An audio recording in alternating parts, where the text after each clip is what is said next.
Before we crack open tonight's cursed can of content, I just want to say a big thank you to all our subscribers, and an extra sinister shout out to the loyal members of the Sinister Elite. You legends help keep the darkness alive. If you're enjoying the stories and want to take it a step further, hit that like button, make sure you're subscribed, and consider joining the Sinister Elite by clicking that join button below. Members get access to creepy custom emojis and exclusive Sinister Elite badges that level up the longer you survive with us. It's like loyalty, but spookier. All right, lights off, headphones in, and let's summon something we'll all regret.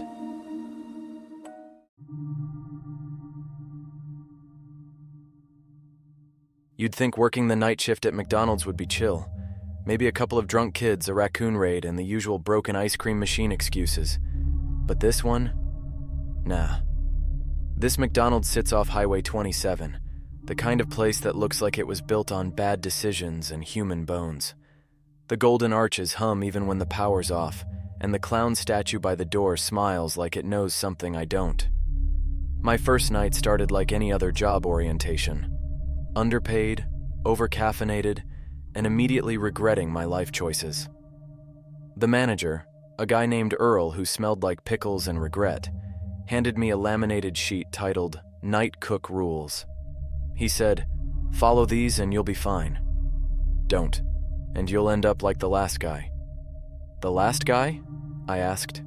"Exactly," Earl said, and walked away. Rule number 1 was to greet the clown statue when I clocked in. I thought it was some weird corporate morale thing, so I looked at it and said, "Hey, Ronald." Its painted eyes glinted in the flickering parking lot lights. I swear its hand moved an inch. But fine, maybe that's what happens when you're running on energy drinks and anxiety.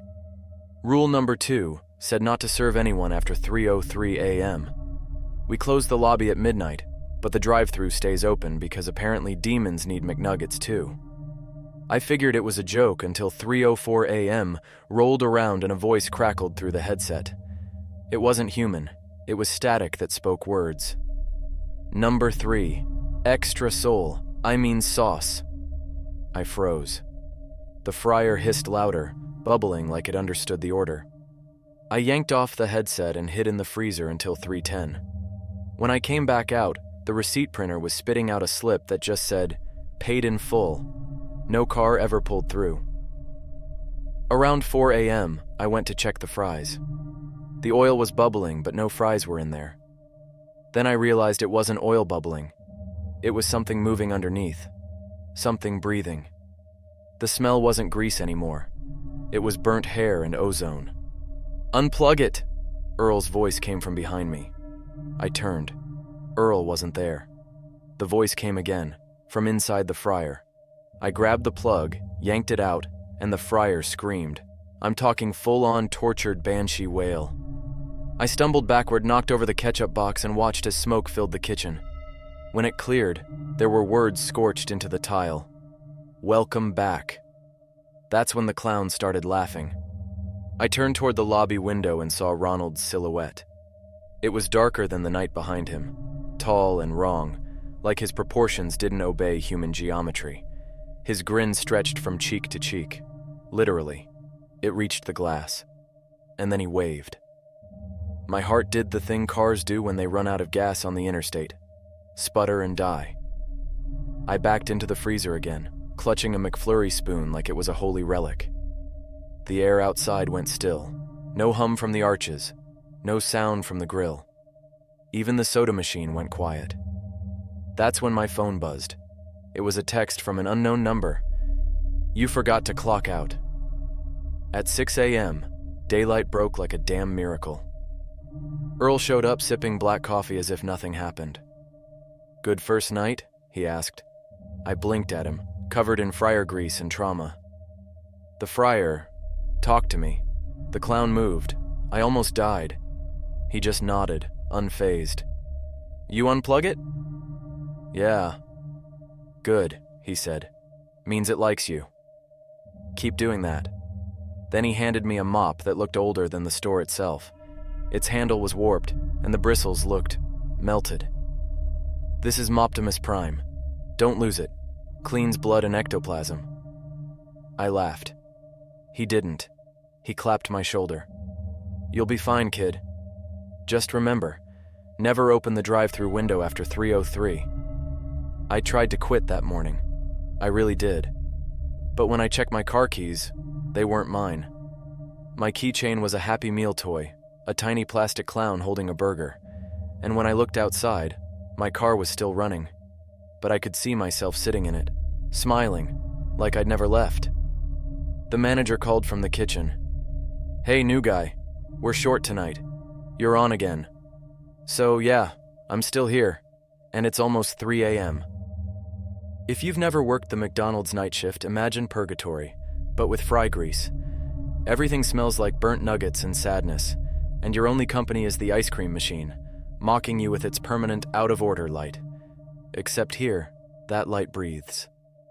By my second night, I had accepted that this McDonald's had a ghost problem, or a demon problem, or maybe both split rent. Either way, I showed up because my rent doesn't pay itself, and apparently this was the only franchise that didn't do background checks. When I clocked in, I nodded to the Ronald statue. "Evening, boss?" Its head nodded back. I froze. The corner of its painted mouth twitched, and I swear I heard a faint whisper that sounded like, "Welcome home." That's not even the weird part. The weird part was that the statue's shadow stayed frozen on the wall for a full 3 seconds after it moved, like it had to catch up. I took my spot at the grill and pretended that was fine. Rule number 2 was still ringing in my head. Never serve after 3:03 a.m. Easy enough. It was barely midnight. Nothing to worry about yet. Then Earl left early, mumbling something about the fryer voices being louder tonight. He threw me the keys and said, "If you see a customer with no reflection, don't make eye contact." They're Yelp reviewers. I thought he was joking. I wish he was. At 1:45 a.m., the drive-thru headset crackled. I nearly jumped out of my skin. Nobody had come through in hours. "Welcome to McDonald's. Can I take your order?" I asked, my voice trembling like a cheap speaker. The line went dead silent. Then, faintly, "Double cheeseburger, no pickles." Normal enough, right? Except the voice wasn't coming from the headset. It was coming from behind me. I turned and saw a man at the counter. At least, I think it was a man. He was translucent, wearing a torn McDonald's uniform from the early 2000s, name tag reading Gary. His eyes were black grease pits that reflected the fryer light. He said again, "Double cheeseburger, no pickles." The grill turned itself on, the spatula lifted on its own. Sure thing, Gary," I said. "Coming right up." He smiled, or cracked. Hard to tell with faces like melted wax. Then he faded away, leaving a puddle of fryer oil on the floor in the shape of the McDonald's M. When I looked back at the grill, 2 perfectly cooked patties were sitting there, sizzling, waiting. I didn't touch them. Around 2:50 a.m., I was sweeping up near the counter with my trusty Moptimus Prime when the drive-thru bell dinged again.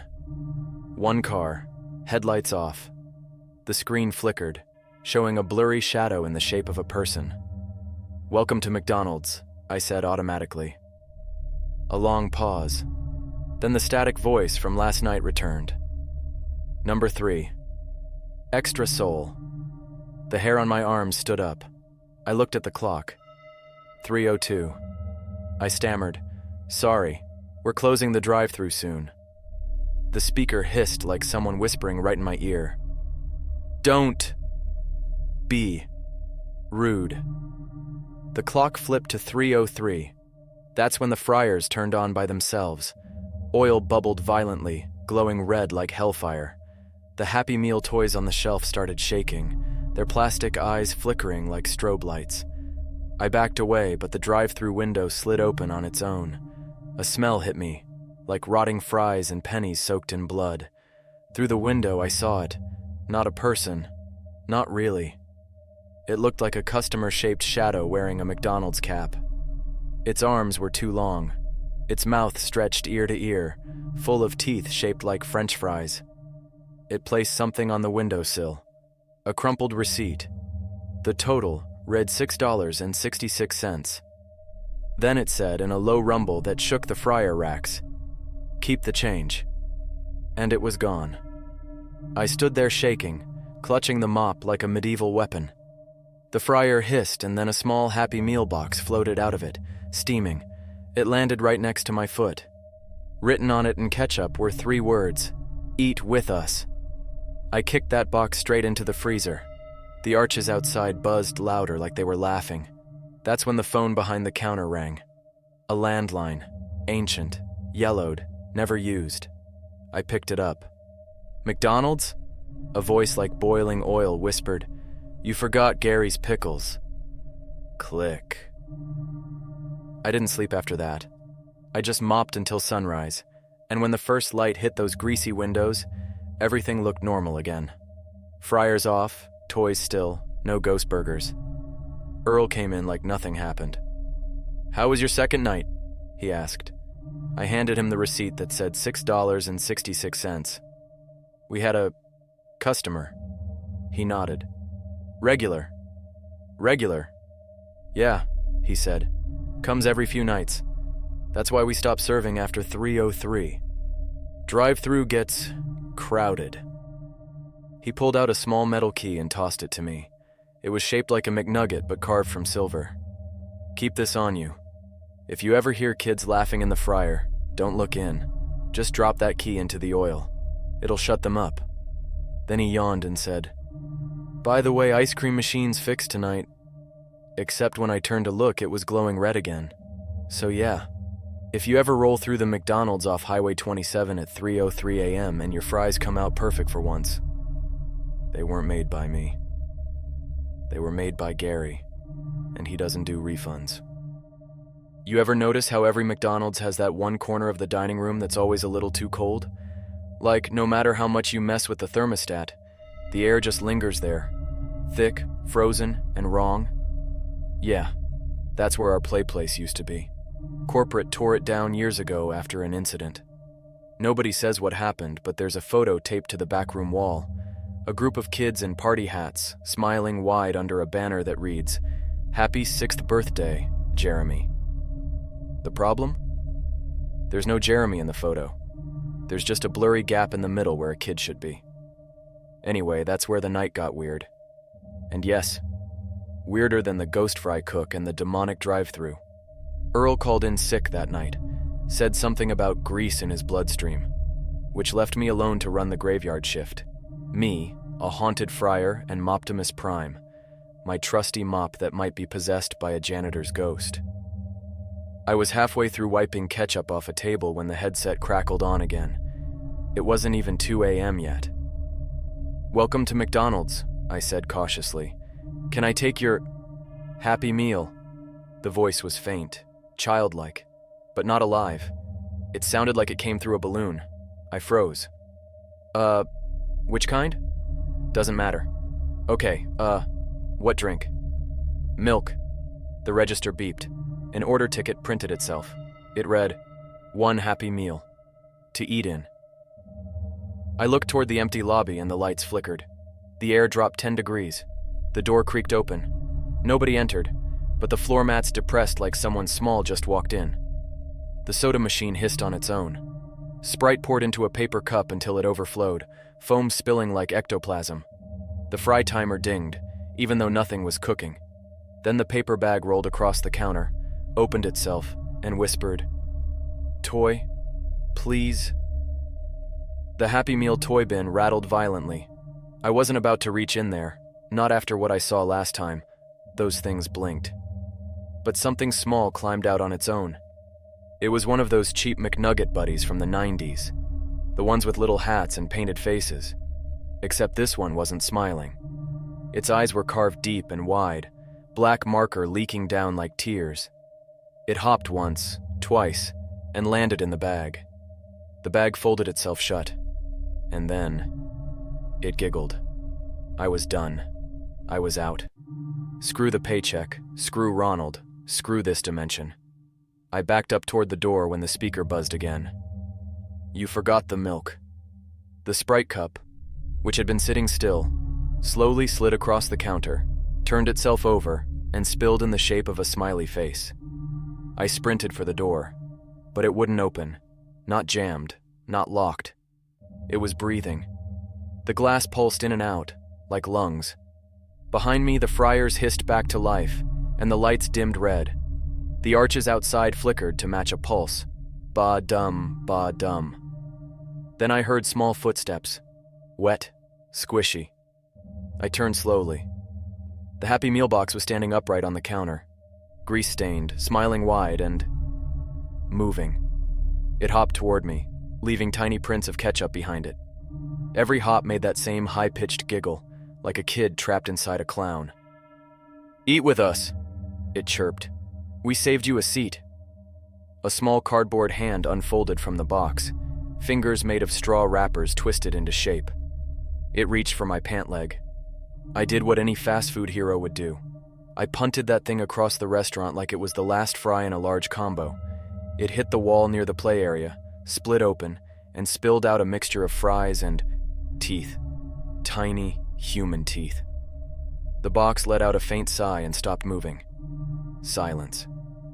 Then, from the dark play corner, something answered. It wasn't words, more like a long exhale, like a room full of kids breathing at once. Then a dozen Happy Meal boxes tumbled out of the shadows, landing upright. Each had a different smile drawn on in ketchup. One by one, their lids creaked open, and those same straw hands reached out, pointing at me. They all spoke in unison. Rule 4. I remembered the list from Earl's wall. Don't touch the Happy Meal that orders itself. Well, I just kicked one in the face. So yeah, violation confirmed. The bags began crawling toward me, dragging themselves with those straw hands, leaving trails of ketchup and fry salt like snail slime. Their cartoon eyes twitched, printed smiles stretching into real ones. One jumped onto the counter and started laughing, really laughing, that shrill helium cackle that made my bones vibrate. I grabbed the nearest weapon, Moptimus Prime. "All right, buddy," I said. "You've cleaned weirder stuff." The mop handle hummed in my hands. I swear it growled. Then the mop head flared with light like it absorbed every McFlurry ever spilled in vengeance. I swung. The first box exploded into confetti and grease vapor. The others screamed and scattered, scampering like cockroaches. Moptimus twirled in my hand. I think he was enjoying himself. We cleaned house, literally.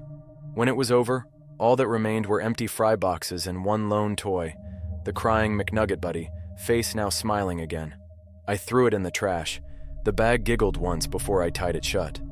By dawn, the store was spotless, and the arches hummed softly again, like nothing had happened. Earl came in whistling, sipping coffee. "Quiet night?" "Sure," I said, voice shaking, "except for the demonic Lunchables." He nodded. "Ah, the Happy Meal run. Happens every third night. You didn't touch it, did you?" I opened my mouth, then closed it. He sighed. "Great. Then they'll be back for the toy." By night 4, I was starting to think maybe the ghosts were just bored, like maybe haunting McDonald's was some kind of eternal punishment for bad life choices. "Here's your afterlife, Gary. Enjoy making fries forever and listening to pop country radio for eternity." But that night? That was when the ice cream machine decided to get involved. And let me tell you, it's never broken at 3:33 a.m. for a reason. When I got in, Earl handed me a bottle of holy water and a McCafe cup and said, "If the machine starts humming, don't look inside." I blinked. "That's the whole instruction?" He nodded. "Oh, and if it starts singing, unplug the jukebox. You'll know why there was no jukebox." He left before I could ask more. So there I was, flipping hash browns and questioning my existence, when I noticed something weird. The air smelled sweet. Not like McFlurry sweet, like wedding cake left out in the sun sweet. I turned toward the ice cream machine. Its out-of-order light wasn't blinking anymore. It was breathing. The hum started soft, like the sound of a fridge compressor. Then it deepened into a bass rumble that vibrated through the floor. The arches outside flickered to match it, throbbing in sync. I looked at the clock. 3:33 a.m. exactly. The whole store went dark except the soft pink glow from the ice cream machine. The nozzles started dripping vanilla even though no one had touched it. The drips landed perfectly in the shape of a smile. Then the speaker crackled. "Welcome to McDonald's," a voice purred. It was my voice. I wasn't wearing the headset. "Can I take your order?" It said again, this time with a laugh underneath. Mine, but off. Slower. Stretched like taffy. The intercom light flickered red. "Large cone," the voice on the other end whispered. "Make it fresh." The machine shuddered. The walls groaned, and something started pouring from the nozzle. But it wasn't ice cream. It was thick and gray, like cement, and it moved. I stepped closer, and the smell hit me. Cold, sickly sweet, and metallic. The kind of smell that doesn't belong in this world. Then I saw a human eye roll out of the mix, blink once, and sink back in. I screamed. That made the machine laugh. A distorted version of my own voice came from inside the chute. "Come on, buddy. Smile for the camera." The McSmile cam in the corner swiveled toward me on its own. I swear it whispered, "Say cheese." Then the mix nozzle exploded. A geyser of ghostly soft serve splattered across the ceiling, forming faces that screamed silently before melting away. The floor turned slick. I slipped, grabbed the counter, and that's when I saw it. Something crawling out of the machine. A figure, pale and dripping, with arms like melting ice cream and eyes like chocolate chips sunk too deep. It wore a McDonald's visor, upside down. Its name tag said, "Smile Crew." It crawled toward me, leaving a trail of frosting and frostbite. Every move made a wet squelching sound like it was made of freezer-burned meat. "Want a taste?" It gurgled. "Absolutely not," I said, swinging Moptimus Prime like Babe Ruth at a ghost Sunday. The mop's bristles glowed again, this time frosty blue, like it had unlocked some Dairy Queen DLC. The air cracked like dry ice when I swung. The mop head slammed into the creature's chest, and it shattered like glass, spraying cold mist everywhere. The lights flicked back on. The floor was dry. The machine was off again. The clock now read 3:34. I exhaled so hard my soul nearly left my body. I turned to leave, but the intercom clicked again. "Your order is ready," my voice said cheerfully. The bag chute opened by itself and a single ice cream cone rolled out onto the counter. Perfect swirl, no drip. Looked like something straight off the menu photo, except the cone had a bite taken out of it already. And in the center of the swirl was another eye, bloodshot and darting around like it was scared. It looked right at me. Then it winked. I grabbed the Holy McCafe water and dumped it on the machine. It hissed and screamed, metal twisting like it was alive. The arches outside flickered and then went dead, one letter at a time, until only MCONADS glowed faintly like a ghost sign. The smell of burnt sugar filled the air. The eye in the cone popped like a bubble. Silence. Then faintly, the freezer door creaked open behind me. A child's voice whispered, "Thanks for the treat." I turned. Nothing there. Just one small Happy Meal box sitting inside the freezer, perfectly upright. A note was taped to it in dripping fudge. "We all scream for ice cream."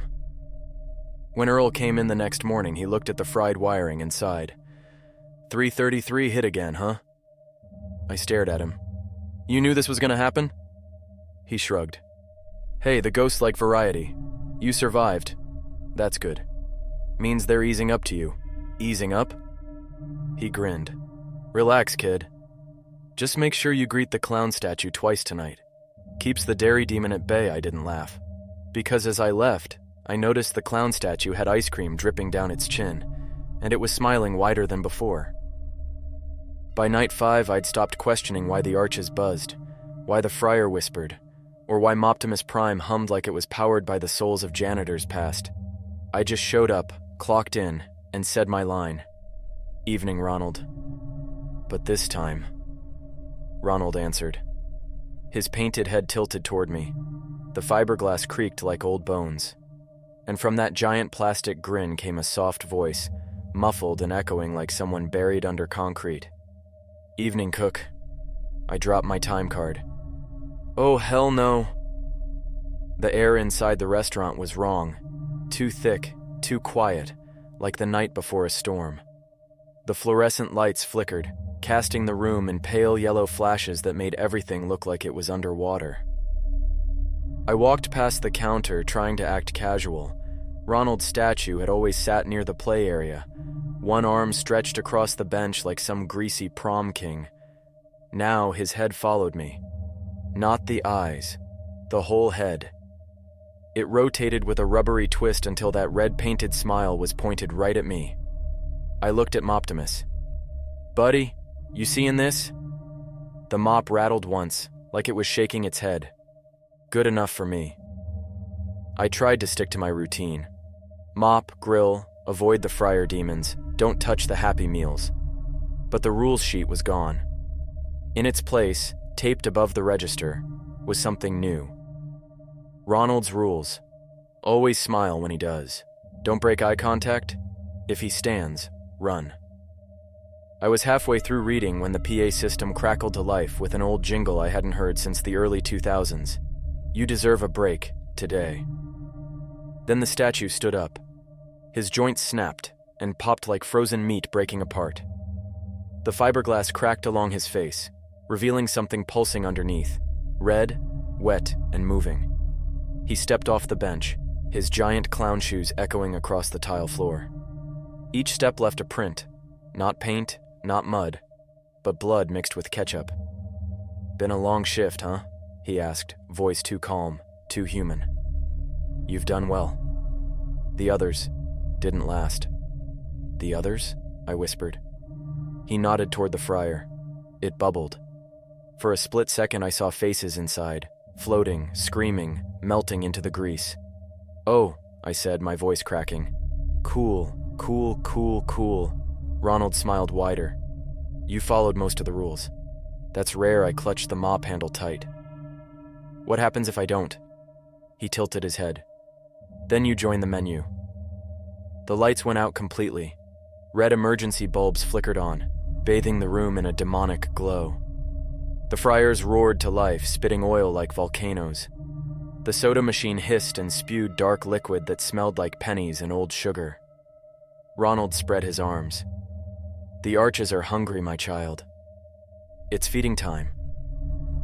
From behind the counter, a dozen Happy Meal boxes crawled out, dragging themselves across the floor like roaches. The toy bin rattled. The ice cream machine wheezed. The drive-through speaker whispered, "Welcome home."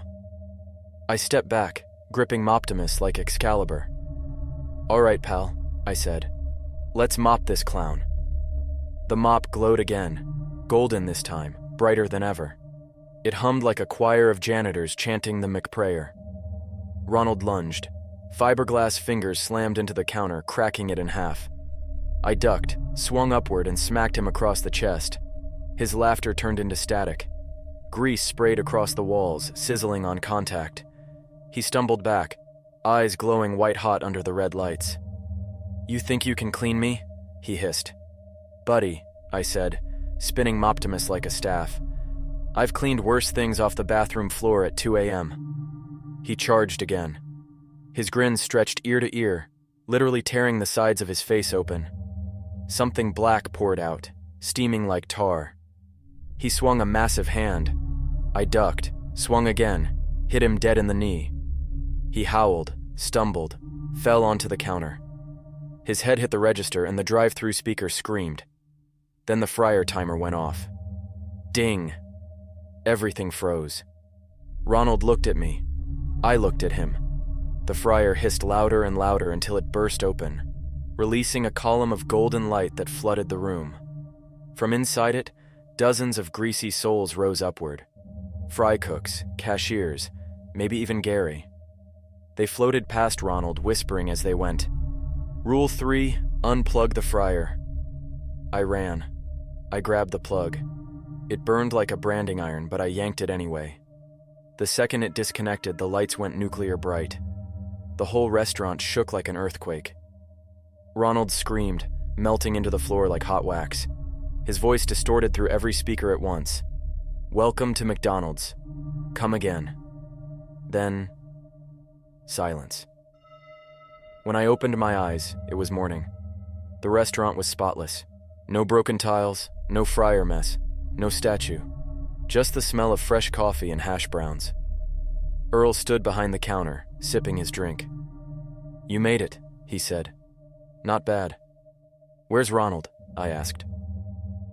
He smirked. "Back where he belongs." Until the next full moon. The what now? Earl tossed me a new name badge. It read, Assistant Manager. He winked.